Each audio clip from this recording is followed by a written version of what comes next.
Okay, good morning, everyone, and welcome to our fifth webinar out of our 7 webinar series. Today, we will be talking about airline card fraud prevention and with the IATA view. So we will have our guest from Geneva here, Christoph, who will give us an overview of what they see on their side of the world and globally as well. As always, please feel free to ask your questions in the drop-down area on your right. Ideally, it should be on your right. You can fill in your questions there, and we'll answer them as we go along. And please go ahead and ask your questions so we can engage with you. And anything that we don't get to during the webinar, we will always respond to you at a later stage. As always, I'm Cornelius Hutton, Director of Revenue Integrity. I've worked with Christoph in the past in IATA as well, and continue to work with Christoph in other areas and engage with him in our payment forums and other fraud engagements. So Doug Nass is also with us today. I think he's just dropped off for a minute due to some technical issues, but everybody's familiar with Doug, our Director of Fraud Investigations, so he hopefully will be jumping in shortly, and we can hear from him as well. But without further delay, I'm going to hand over to Christoph. Christoph, welcome. All right, thank you very much, Cornelius. Good morning to all of you, and thank you again for the kind invitation. I'm very happy to spend the next 45 minutes, an hour with you to explain what we're doing in IATA on the card fraud prevention side. Maybe a few words about myself if you don't know about me. I've been in IATA for 14 years now. Before I was working for the card industry. I was in banking, but most working in the relationship with MasterCard and Visa essentially. And then I brought all those skills to IATA, where among many other things, I oversee the relationship with the card schemes, with the global airline acquirers, and generally speaking, any topic that has card payment and airline in the same word. Normally, I have my hand into that, either leading the topic or supporting my numerous colleagues in IATA that also help airlines on those issues. So without further ado, if we can move to the next slide, Cornelius, I'm going to speak to you about those 3 topics, but first let me reiterate what Cornelius said. Please don't be shy. Post your questions about what I'm presenting or about completely unrelated topics. It doesn't matter. We'll try to take your questions after each of the 3 topics that I'm going to present now, so that my answers hopefully resonate the best with what I've just explained before. But anything that you want to ask, or if you're taking a little bit of time to compose your questions, please don't hesitate, because we will make sure that we have time at the end of the session also to answer all of them. So I'm going to start by going through a few fraud numbers, very high level, but this is always a question that I'm being asked. Then I'll try to answer our view on the perennial question, what is the police doing? And then I'll go over the latest actions that we are running currently in terms of fraud prevention. Next, please. So fraud numbers. We are very fortunate to be able to quote actually an extremely recent survey just released by a consulting company, Edgarden. They presented actually those results just last week at our World Financial Symposium. When you get the slides, I mean, you'll be able hopefully to click easily on the links that take you both to the page where you can procure that that study, and you can also look at our WFS events. And indeed, what I wanted to share with you is the second line that you see, that in their study of the total cost of payment acceptance, all payment products altogether, where of course card represents the bulk of it, they estimate based on their numerous airline interviews and extrapolated to the industry, that generally speaking, the cost of fraud and everything that is written off by airlines is in the range of 0.1% of the turnover. Obviously, this is just a first indication, but for many years, we have been a bit frustrated in IATA that we had only to rely on white papers produced by payment fraud providers, companies that had services to sell, to try to put a figure on the global airline issue with fraud. So now we have this study, and indeed, as I point out, this order of magnitude, because it's only a study, is corroborated by some exclusive numbers that we are starting to get from the card schemes.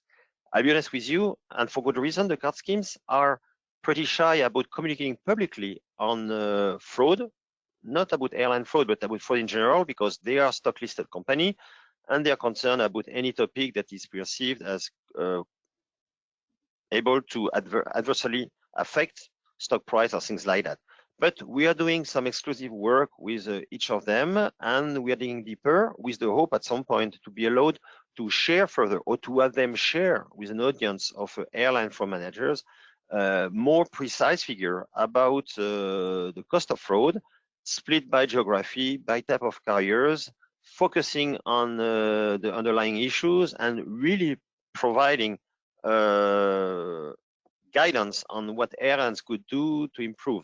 But I can share right now that the picture that we are getting is a lot better than we usually hear, mostly because probably people focus on their bad experience in accepting internet card payment for direct sales, which is only a subset of total airline card sales. So the global picture is pretty good as an industry. Certainly there are weak spots, and we'll discuss them without further ado. If we can move to the next slide, please. Yeah, Christoph, I just want to add here, I think another piece to the puzzle is that, people like Edgar Dunn and other companies can only see so much as to what the impact or the cost of fraud truly could be to an airline, because there's so many hidden costs that people don't necessarily account for when dealing with fraud. So it would be nice to have something from the industry that can report out on the true cost of fraud to a participating carrier and or agents for that matter as well. Very, very good point, Cornelius, and thank you for pointing this out. There is this study now that is really the most recent that I'm aware of. I haven't read much recently.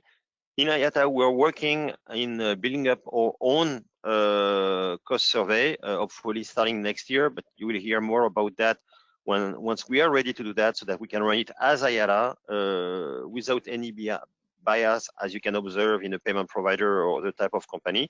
It's just first number, but we have a number now that is a little firmer than what we have seen before, but we want to dig deeper. We also hope, again, to rely on the card schemes to really drill down and indeed isolate the issues, because right now we just have a general number. It's not plucked out of thin air anymore, but it is far from being enough. Cornelius, you were absolutely right. Next, please. So a couple of things that you're probably aware of if you supervise fraud prevention for your world company is that BSP and ARC card sales have a much lower rate of incident than airline direct sales for very good reasons.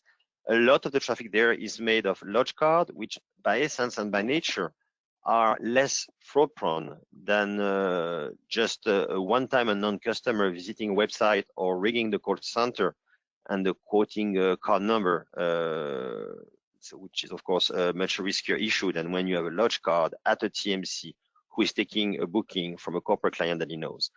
And BSP and ARC card sales really represent still actually the majority of airline card sales globally. So the rate of incident is not too high, can always do better. And every time there are issues, I mean, they hurt because they tend to be big. But indeed, the focus and the first results that we are getting by talking with the card schemes is that when drilling down, US, Brazil, and Mexico seem to concentrate most of airline fraud globally. Every other country, especially I'm thinking one card scheme, every other country accounts for less than 1% of airline fraud, but those three countries really seem to focus most of the fraud committed either with domestic card or by, of course, foreign card, mainly American cards, being brought into the country to make those fraudulent purchases. And the twin issues that seem to percolate, but again, we have a lot of work ahead of us to really be able, with the help of the card schemes, to advise you further. The twin issues that seem to pop up is that 3DS is not yet fully deployed. And I'm going to stop there for a second because it's an interesting topic. I was in banking when 3DS was actually conceived by Visa and then taken over by the other card schemes. It's now 15 or 18 years old issue. So I've seen every year the real anxiety generated by the negative impact on sales whenever 3DS, especially in its first version, was deployed. Over the years, things got better. There's this new version of 3D Secure that hopefully you're all aware of, EMV 3DS. It was made obligatory in some jurisdictions in Europe. In other countries like India and Singapore also, there has been a local mandate to have a strong customer authentication, and 3DS is really the way to do it for card payment.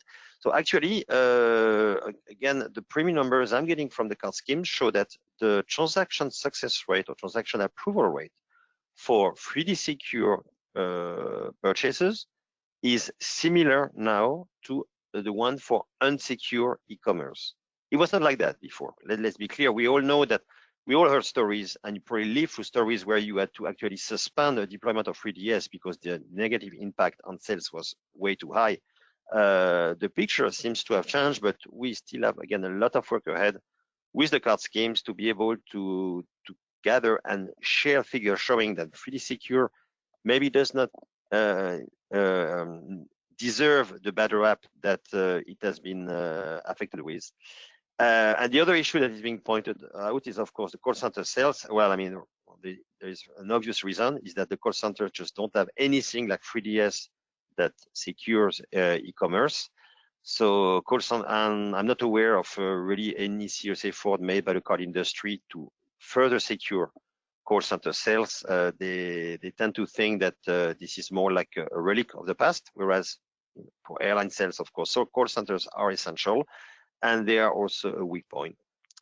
But again, as I wrote below, we need more time to work with the card schemes to convince them to isolate more precise findings and share them with you. Ideally, I hope I'll be able to arrange for the card schemes, I mean, to engage with the broader airline community and share their findings.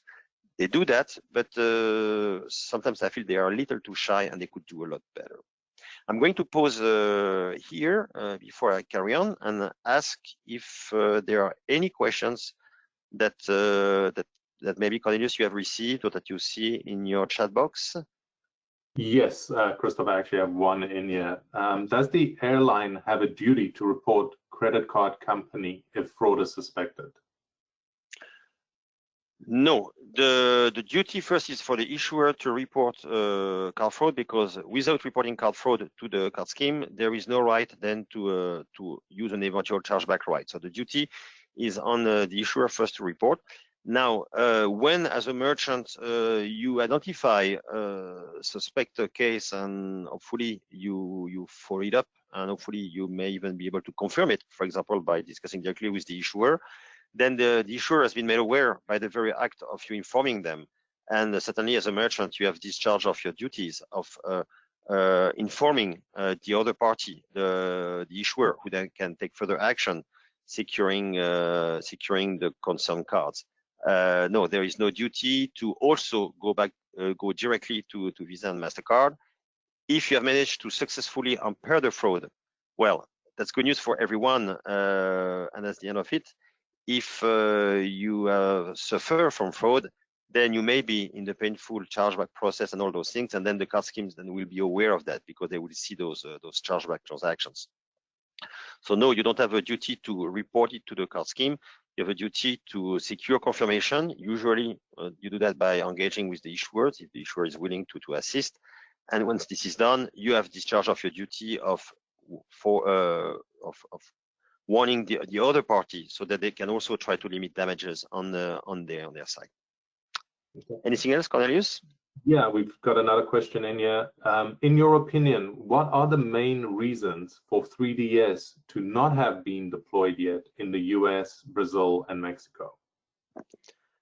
Very clearly, card schemes have delayed making 3DS mandatory in especially the US and Brazil. You may not be aware of that, but US was the very last MasterCard and Visa region where they made 3DS mandatory, first for consumer sales and later on for corporate sales, where they introduced the 3DS merchant liability that protects the merchant that delivers 3DS.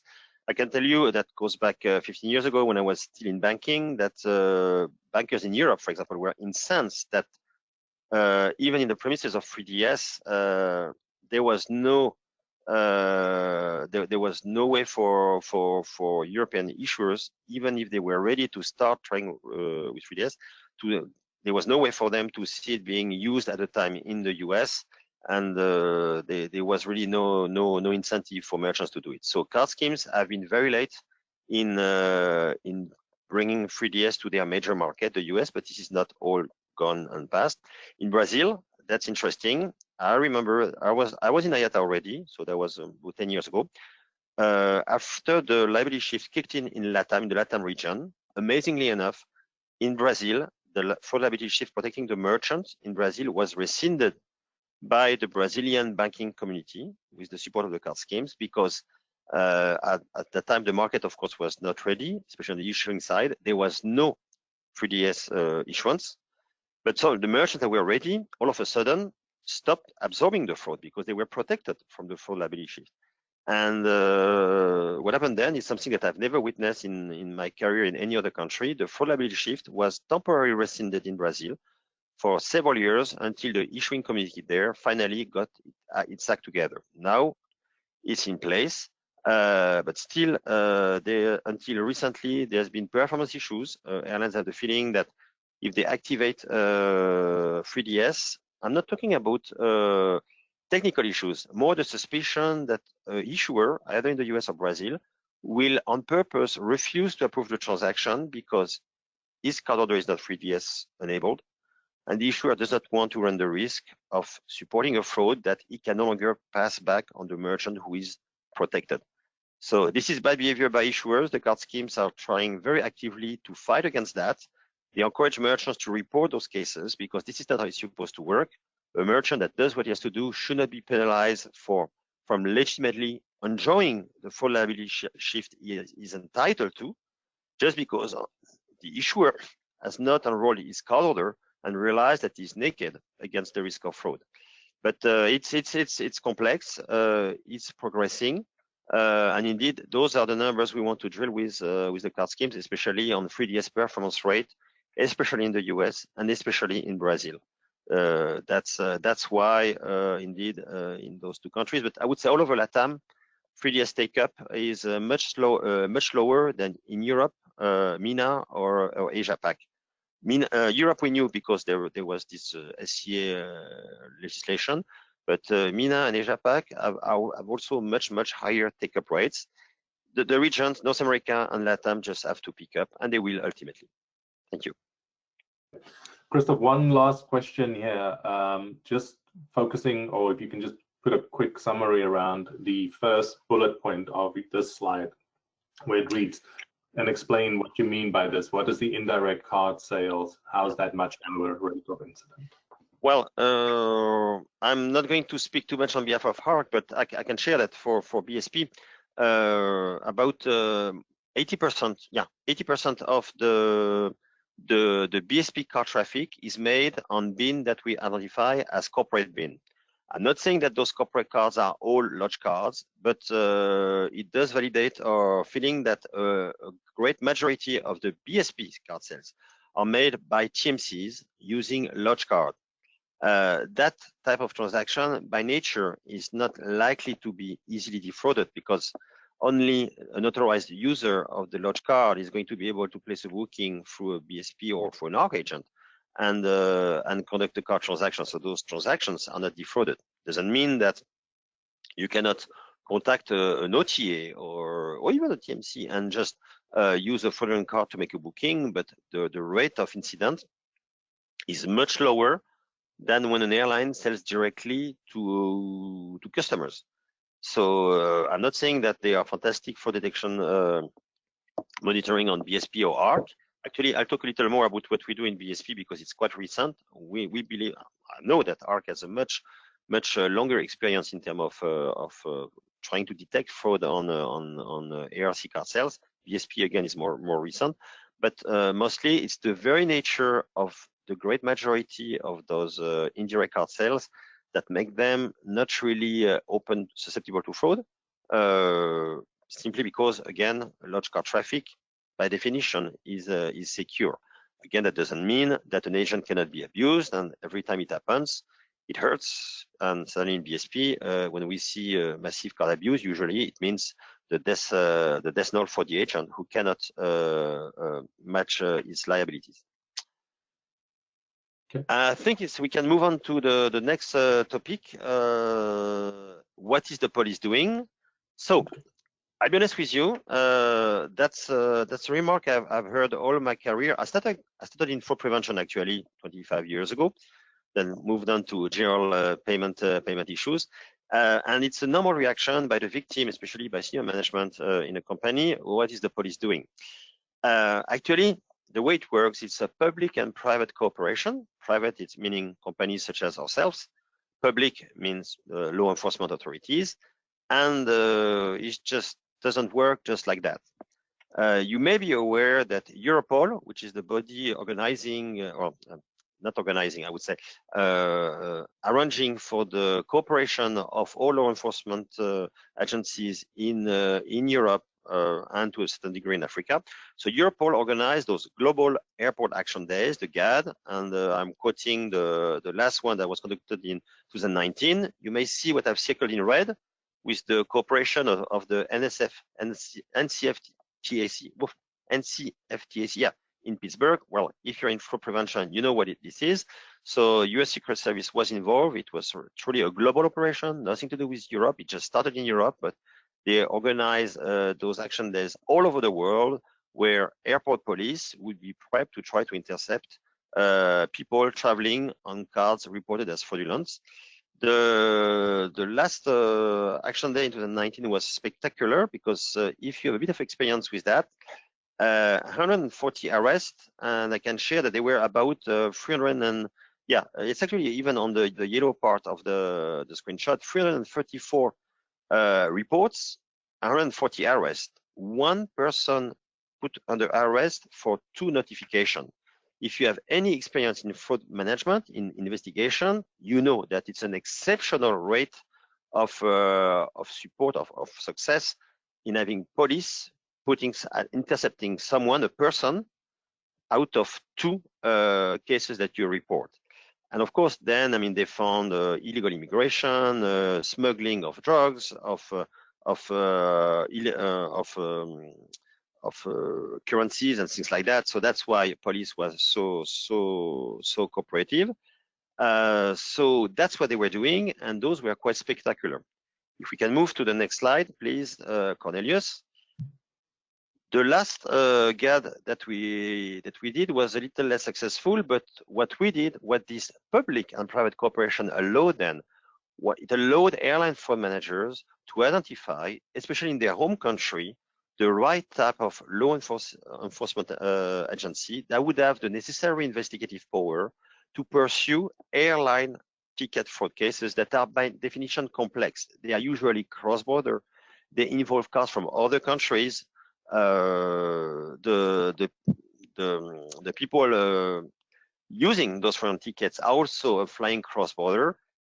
Again, if you have any experience, you know that most regular police forces just are not equipped to handle such complex cases. But because of those operations that were started in 2015, we managed, it gave the opportunity for airlines everywhere in the world to identify the right type of law enforcement agency, a central investigative body in their home country, so that they know from now on where to go to when they have a problem, either at home or even abroad. They know how to solicit help from the right type of policeman that has the connection with foreign law enforcement.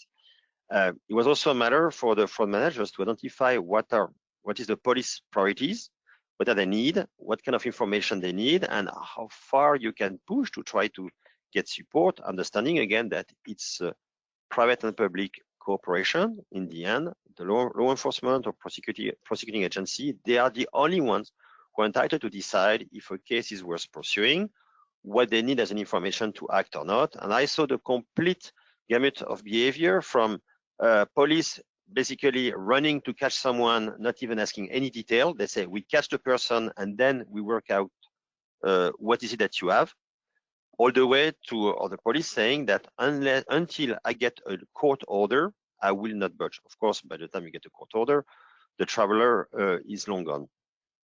That was certainly highly formative for everybody who got involved then. So that's what the police did many years in a row, organized by Europol, Interpol, that covers mostly Asia-Pac for this purpose, Ameripol. There is an Ameripol that you may not be aware of that is dedicated to coordinating law enforcement agencies in all of LATAM. So Europol, Interpol, Ameripol, US Secret Service, you name it, all those law enforcement agencies for several years in a row cooperated massively to try to do something about people flying on fraudulent ticket, also understanding that the traveler is most likely not to be the fraudster. It's just their first chance to try to get to the fraudster by interrogating the person that is benefiting from the fraudulent ticket. The last time we did that, after the 2 years enforced suspension by COVID, in May, let me be clear, the outcome was extremely modest. Travel first has not fully resumed, and police support was probably not as big as it used to be in 2019, the last time it was so successful. It did gave me a fantastic opportunity because, again, after 2 years suspension of fraud prevention activities, because not much was happening when there is no flight, when there is no ticket sold, there is really no fraud. So it allowed us to revalidate our contact list of airline fraud managers around the world so that we could invite them to join and discuss with the ones that wanted or the ones that didn't want to join. So that was, again, positive in the sense that it's allowing to foster a sense of community among fraud managers. But Europol actually shared with me recently that they are not going to carry out a second operation in November, as it had been considered at the beginning of the year. And they share that, more speaking, their priorities and priorities of law enforcement agencies around the world has shifted to other issues. Airline ticket fraud, at least for the time being, is not considered as a burning issue. And I should say that it's actually welcome news, because the funny thing with fraud and when you're in fraud prevention is that the more prominent your topic is, the worse news it is for your employer, the company you work for, because it means that you have a serious fraud problem. When things are better, it's a bit frustrating because your topic for prevention leaves a little bit the headlines, the internal headlines. Still, contacts have been established, contacts will be maintained, and I have no doubt that should anybody in the airline industry need cooperation because they have something big, something that really needs the support of an investigative police, not, again, just one ticket, but something big, people will know where to go to based on this previous experience, or they can reach out to entities like ARC, like ourselves in IATA, and we'll go to Europol, we'll go to other global law enforcement agencies, and we'll ask for support if there is a need in a specific country to identify who can help. Again, I'm sure you understand that no one does that for 1, 2, or even 5 tickets. But when someone has a big problem, based on what was done before and based on whom we know, thanks to those operations, I am absolutely certain that we'll be able to find the right support in the future. I'm going to pause here after that second update and again ask Cornelius if you're getting a reaction or question. Hey, Christophe. Yeah, nothing in particular to the airline days, but I do have 2 additional questions that we can take here now. And the first is, in the BSP have a cash value deposits to the airlines. How the fraud can be made? How does the fraud come through in that? Sorry, trying to read this as best. But I think you understand what you mean. It is true of certainly every accredited agent has to deposit some financial securities or safeties with IATA to be able to operate within the BSP, to collect to collect from the customer and report BSP cash sales, or indeed also we want to make sure that if they are car chargeback ADMs that hit the agent has the ability to pay them, because indeed that's a pillar of the BSP and the ARC systems. But indeed, the truth is that a big fraud case may mean that the losses observed on tickets sold by an agent, those losses may exceed the size of the financial guarantees that we are holding. So of course, the whole purpose of agency risk management in IATA is to make sure that those financial guarantees are always kept in line with the risk that may come through an agent activity.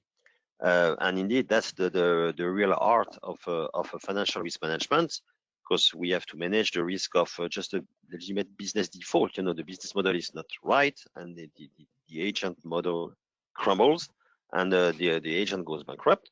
But indeed, going back to the issue of fraud and card fraud, I mean, an unsuspecting agent may just act in a silly way, some would say a stupid way, and just create way too many BSP card sales that are just very dubious. And then the agent may not be able to face the car chargeback ADMs if, again, they exceed the financial guarantee that we have. This may result in a write-off that has to be allocated to all the airlines in that BSP.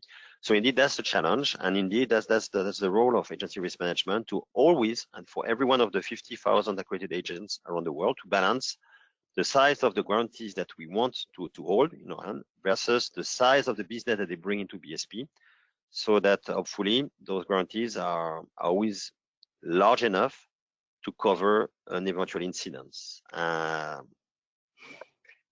Every year, there are some defaults that we cannot fully recover. I mean, it takes usually a lot of time to not only collect those guarantees, but even to conduct some recovery on the defaulted agent.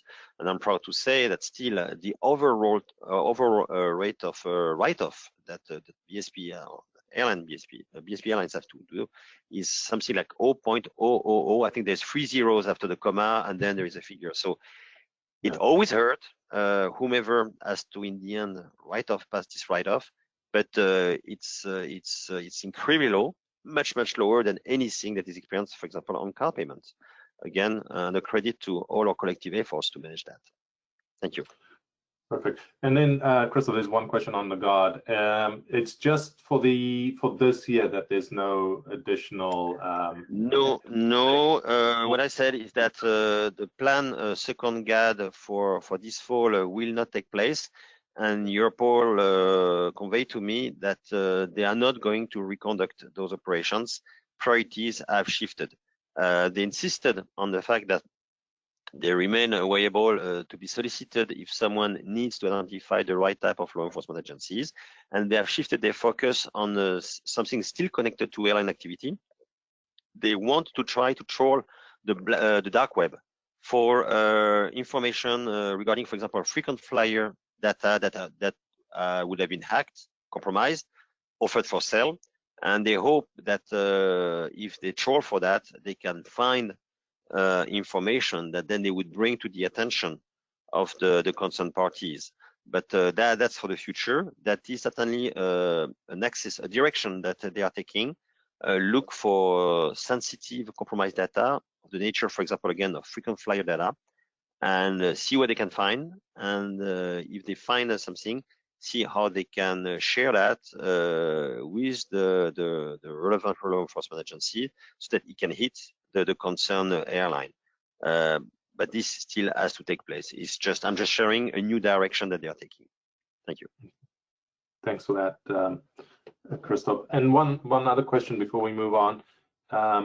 is there any way that there will be contacts saved between airlines in regards to fraud prevention measures, considering that fraudsters normally move from one airline to another or different networks across the globe? Very good question. Very good question.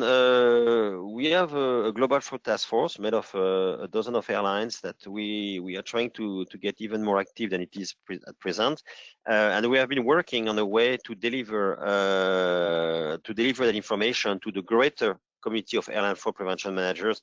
But I'll pre-develop that when I go through the next point. So I'll answer that in a minute. If we can maybe move indeed to what are we doing. And indeed, that's my first point. We have already a payment manager community where we invite anybody who is employed by an airline in a job that relates to payments. You notice I didn't say fraud. I said, general like payment issues. We invite them to enroll for free, and it's the main vehicle for us to push information about IATA events and events organized by other companies. I mean, you may be familiar, for example, with Airline Information, or of course the ARC events, the UATP Distribution Forum. We push out white papers that may be of interest, operational issues about card schemes rules, about payment regulation.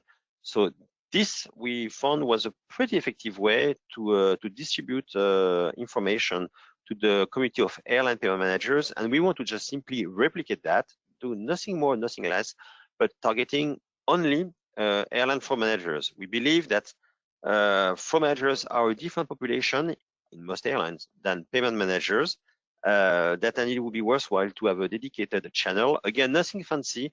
Just a simple private website where you can enroll based on your title. If you're employed, of course, you must be employed by an airline. We airline only, IATA or non-IATA members, by the way. We don't make a difference, especially on fraud. Fraud prevention is a collective issue. It's not about IATA membership. And we are still putting the finishing touch on that so that we can push information, including a description of a generic case that is suffered by an airline. We would remove, what allows to identify the victim airline. But I'm very, very interested in being able to share the modus operandi, to explain to others, I mean, how this is happening, and so that you're aware and what are the steps that can be taken to prevent that. So we are still working on putting this airline fraud prevention committee online and live, and as soon as we do it, I'm sure you will hear from us directly. I'm sure also we'll be using our friends to share the resource. The second topic, please, yes, please, Cornelius. Sorry, I just want to add there. And of course we work together, and we're doing our own effort in ensuring that we share information across our airline stakeholders. But there's another opportunity as well for you to share information as an airline. That's via the aviation ISAC environment, who's very active in preventing fraud. Also, sending out notifications of fraud, mainly cyber attacks, etc. So not necessarily down to the individual using credit cards or anything like that type of fraud, but a lot of it is cyber related fraud attacks and so on. So I mean, reach out to them as well. It's Aviation ISAC, and that's another good group that supports the aviation industry as a whole, and could serve a purpose for you as well there. So that's another group that we belong to as well, and we of course share information there across that network. And just another option is obviously Perseus. Perseus is another tool where you can actually report people who are driving chargebacks on your merchant or even via your travel agency, and you can look up people who do this on a regular basis that might have been reported already by another airline or an agent, and you can make necessary decisions based on the information that they provide. Mm-hmm. A very good point, Cornelius. Indeed, I mean, the ISAC that indeed is really focused on cybersecurity, or Perseus, those other, let's call them discussion groups. In the UK, for example, there is a Profit group that really is about fraud in general, not specific to airline travel, but they do have a good participation by some very keen agents, that are interested in those issues. So I really dream of an easy way for me to distribute a short briefing about those other initiatives. I mean, I see absolutely nothing wrong in IATA distributing, conveying initiatives conducted by others, a link to where you can get more information, where you can enroll, so that, again, an airline flow manager is just to receive all of that and again can decide by himself, by herself, what are the other initiatives that he wants or she wants to subscribe to. Absolutely. The second topic that we have been really implementing, and this year only, on BSP card fraud, is to have a systematic monitoring of suspicious spikes, a huge increase in the BSP card traffic of a loan agent. Until now, we were not really that good at looking at that. And of course, by the way, card chargeback ADMs arrive massively, and even worse, go unpaid. It's way too late to do anything about it. So we have found, after being burned a couple of times, we found that an agent that has just a regular, card to cash ratio. I mean, within BSP, the card to cash ratio globally is 70% cash, 30% card. Of course, it varies tremendously. I believe in BSP Canada, it's 90% card, 10% cash. In Mongolia, it's 0% card, 100% cash. So, but the global ratio is 70-30. When an agent departs from the ratio observed in his country, and there's this spectacular spike in BSP card sales in just a day, now we know that it's not going to finish well, because there is no miraculous new turnover coming like from heaven and or from one day to the other. All of a sudden, your business is multiplied 3 or 4 times. I mean, this can be good. And unfortunately, you have agents that just are too busy, I guess, ticketing those transactions to see that it can't be good. So we are looking into that. We have now a dedicated routine, a team that is assigned to monitor over that. Our agency risk management team has been also fully briefed, and knows what to do. They work with me so that I would introduce them to the card scheme so that they can solicit them to secure confirmation. I worked on a case just a couple of days ago, just one Amex card that just popped up, and they wanted to get a confirmation, is the card owned by one of the 3 passengers? Response is no. Okay. Then they know what to do. So we have this in place now. Of course, it's not silver bullet. Of course, it's not super fancy. Nothing to do with expert artificial intelligence, neural network, and all those extremely advanced fraud detection tools. It's really the basic of a brutal spike in the card activity needs to be verified and scrutinized as quickly as possible. So again, our agency risk management team is a lot more conversant into card fraud, let's say, suspicion than before, which is leading us to the third topic, the manually entered card authorization code, which indeed is something that we have been battling now for a year, because we really associate this practice by agents with a significantly increase in fraud risk. When the agent is either a bad one, those things happen, they are very rare, or the agent is simply unsuspecting. What happens is, and by the way, words are important.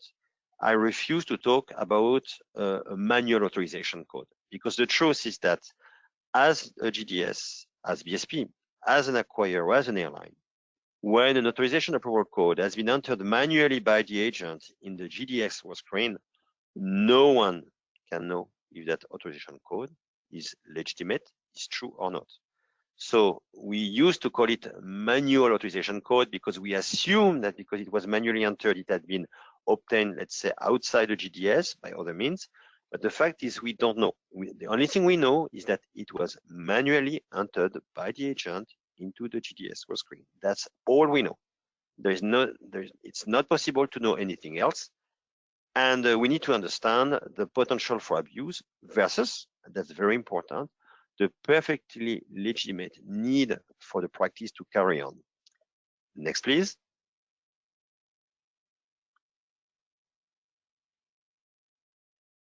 So you all know that if the host code is fake, if the transaction was not authorized, the issuer can charge back for any reason, for any problem that he has, and there is really no remediation.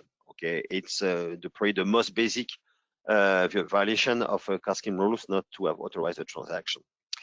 When we started to look into that, after indeed we identified cases where bad actors had raked in very quickly a huge volume of BSP card sales without any authorization being asked for, just value was entered by the agent. We found some unusual situations which drove the point that there is a legitimate practice behind that, even though it doesn't help. There's a JCB payment product in Japan that actually is conceived like a card, meaning that it's a string of 16-digit number, and there is no concept of authorization or verification at time of transaction. It just doesn't exist with that product. You just enter that reference and the merchant will get paid. Weird, but certainly works in Japan, where for historical legacy cultural reasons, actual fraud is very, very low. So yeah, there is a product that is never authorized or verified. And I even found a card scheme branded lodge card issued by a leading corporate card issuer, and you'll notice that I'm not quoting, and I will not quote a card scheme name or an issuer name, and the product was defined as not requiring authorization. So the TMCs were told, when you have this lodge card, you know, when you use this lodge card, just don't bother with the authorization code, just enter a value, enter a default value. They were told that. We didn't know. I found that out recently when we started to clamping on the practice, and then all of a sudden people start coming to me and saying, oh yeah, but you know, we have been doing like that for 30 years and no one ever complains and there is never any problem. Indeed, there is never any problem when it's done for by legitimate operators. The sad thing is that TMCs, especially after being visited or having used cards, corporate cards especially, that don't require an authorization code, they fall into the habit of maybe not asking for others, and they just bypass the whole issue by entering just any value in the GDS data field. The GDS cannot know any better. The GDS can only demand that the data field be populated by something. So agents probably found also just by trial and error that you enter any value and you move to ticketing. And there's this feeling that maybe it's faster and there's never a risk of refusal. And most important, there is never any incident afterwards in most instances. So we have this issue, at least in the BSP world, where some agents fell into the bad habit of not asking for an authorization, and they enter a fake value. I shouldn't say fake in that case because it's not like they are trying to defraud the system. It's just they are bypassing the system. Next, please. But indeed, when it's being abused, then it can hurt. So we produce now a monthly airline report analyzing especially the BSP card traffic for airlines, and we focus among many other things on the agents that show the highest incidence of manually entered authorization code, so that the airline can have a dialogue with their agent partner and ask what this is all about and ask if it's legitimate or not. And I insist on engaging into discussion, because if it turns out that it's one of those corporate products where it's never any issue, there's never any chargeback, but the agent is always bypassing the authorization, you probably don't want to clamp down on that as an airline, because remember, those are very good corporate sales where you have never had a problem, you have never had a chargeback, you have never had any problem, so you just don't want to clamp down on that. You need to understand what is happening. We are refarming our rules, and Resolution 890 is the IATA rule that defines how agents can create a card payment on behalf of the airline.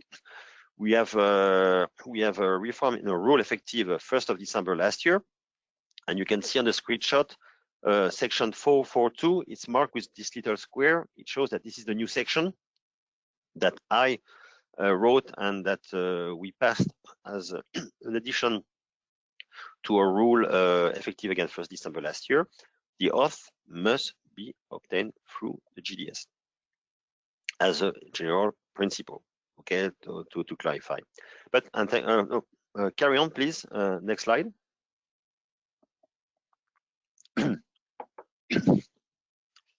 So that principle that the auth must be secure through the GDS and not be entered manually, we put it also very explicitly in the agent manual, the generic version you can find on our website, that says, again, you can read it by yourself, you always go through the GDS to enter to get an authorization code.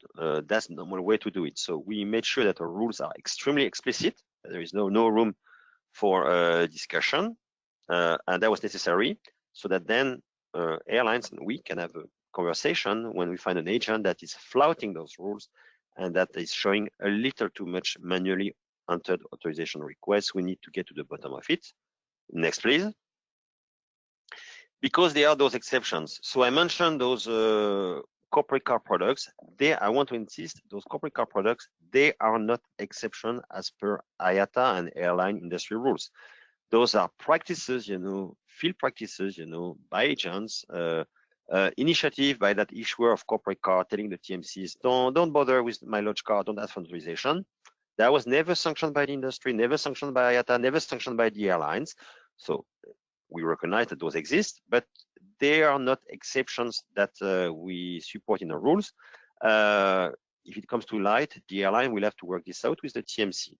But they are the countries that you read here, where indeed there are other local concerns that have driven specific and atypical BSP car practices, where indeed, for most products, the authorization is obtained outside the GDS. I'm going to give you a couple of examples. Supporting a local car brand that is not supported by the GDS. Russia with Mir is a good example, well, except that well, there is not much traffic anymore in BSP Russia right now. No, actually there is domestic traffic in Russia, even on domestic card, is not contravening international sanctions. But Mir is not supported by the GDS, so the agent has to phone for an authorization and to enter the authorization code into the GDS workscreen. In many countries in LATAM, another example, there is payment by installment. You still use a credit card, but you agree at time of purchase that you will be charged over a period of several months with or without interest. So you're not using the revolving credit function of the card.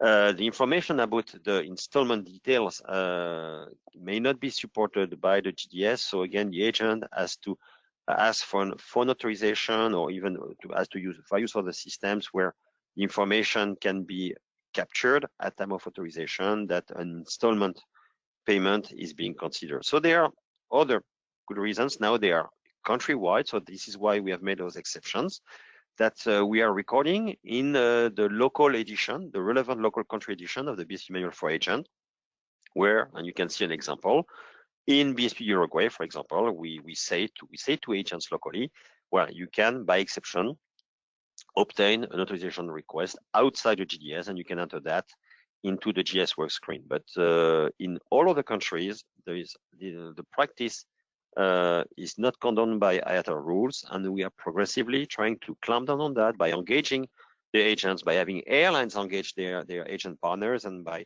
trying to convince the GDSs to slowly curtail the practice, because again, outside those countries, there is no good reason for the agent not to obtain authorization request through the GDS. It's fast, it's secure, it's a matter of seconds. There is no more of those telco outage that some of you may remember from the late 90s, where still telco was not what it's used today. So there is no good reason to leave the door open to abuse, either by a bad agent, those things happen, or by someone who has identified a weakness and who is going to trick the agent in not asking for an authorization every time. So that's how we are trying to tackle this manually entered authorization code issue, which I believe brings me to the end of the 3 topics I wanted to cover today. And we still have some time for questions, I believe, Cornelius. Yes, indeed, we do. So one of the first ones I have here, is the monitoring of manual auth codes done on ARC as well? The answer is yes for that one. So yes, we do look at that as well. And Cornelius, you can probably say that you started even a bit earlier than BSP, and I give you credit for that. Oh, thank you, Crystal. And then by regulation of IATA, no one can manually put the authorization code for transactions in. Who allowed that, and who is not restricting it? The answer is very simple.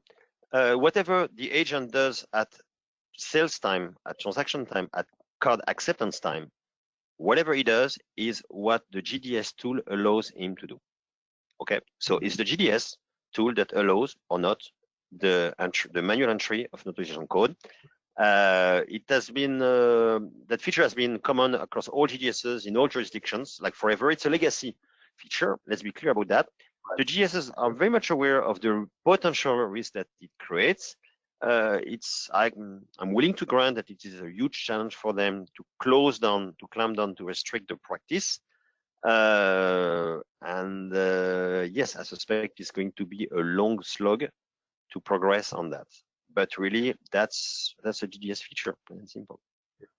So I have another question that's quite similar to that one, and could follow on from that. But why are manual authorization codes, or why did they exist, I suppose, historically, and why might they still be required, and why are they not being restricted by the GDS? I think we sort of answered some of that already. But now it's a good time for me to share that. Because I started working 25 years ago, I can answer why the heck was it needed. Believe it or not, for those ones that are much younger than I am, but yeah, still in the mid-90s when I started working, telecom outage was still a problem. Network outage was still a problem, even in Europe, you know. So it was not uncommon for the networks just not to be available, at least temporarily.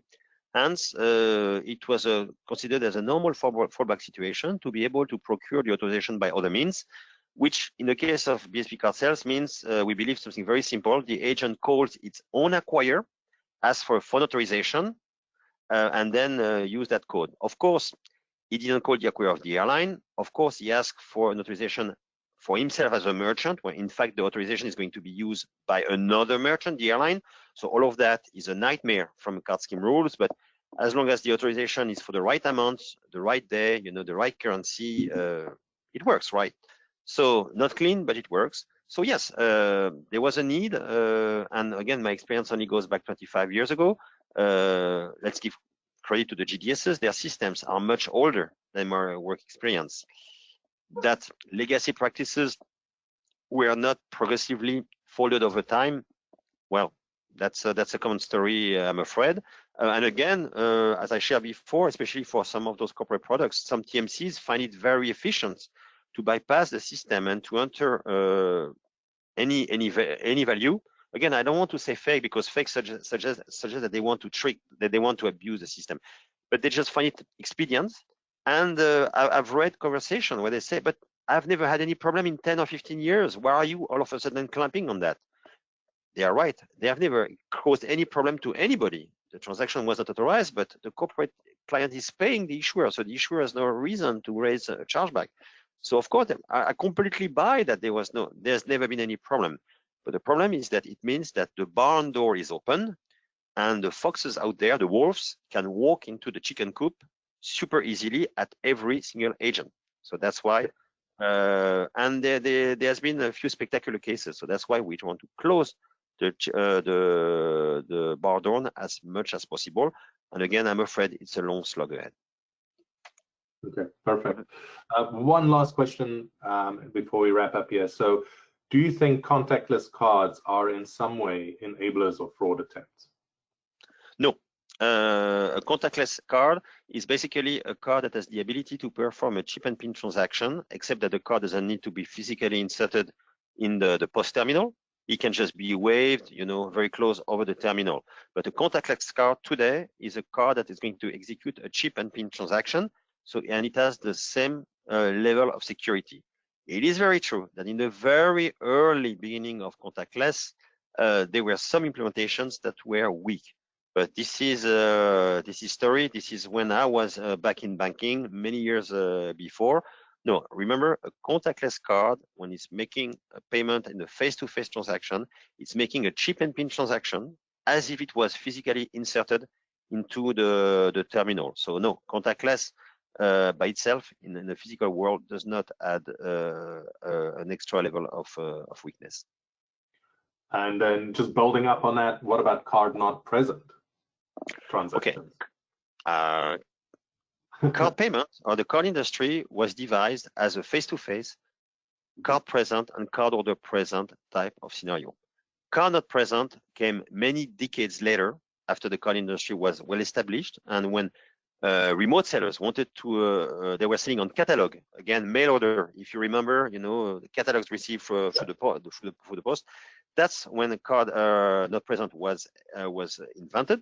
And the deal was, because it was a lot less secure than face-to-face, the remote merchant had to bear all the risk.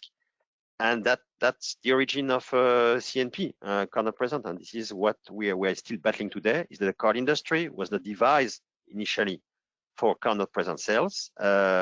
It was extended to card not present, with the merchants accepting entirely the fraud risk. And today, in this industry, which is mostly remote, indeed, it is much more concerned by CNP fraud than many other merchant sectors. Okay. Perfect, and thank you for that, Christophe. Great session, great questions, everyone. Great participation from everybody here. And Christophe, again, great thank you to you for participating and sharing your information with us and sharing some of the insights of the reports that you had, and also what IATA is doing to evolve their side of fraud monitoring and fraud management. So thank you very much for your time there, and thank you very much for our participants. There are 2 more sessions left this week. So the second to last one is going to be on the ARC risk check environment, which is related to the Perseus tool and validation. And then our very last webinar is going to be a sort of a roundtable fireside chat with some industry leaders, just to understand what's going on in the industry and what's happening, what does the future hold for the industry as well. So please participate in those as well as we wrap up this fraud month. And again, Christophe, thank you very much for your time and joining us from Geneva. Greatly appreciate it. Thank you very much.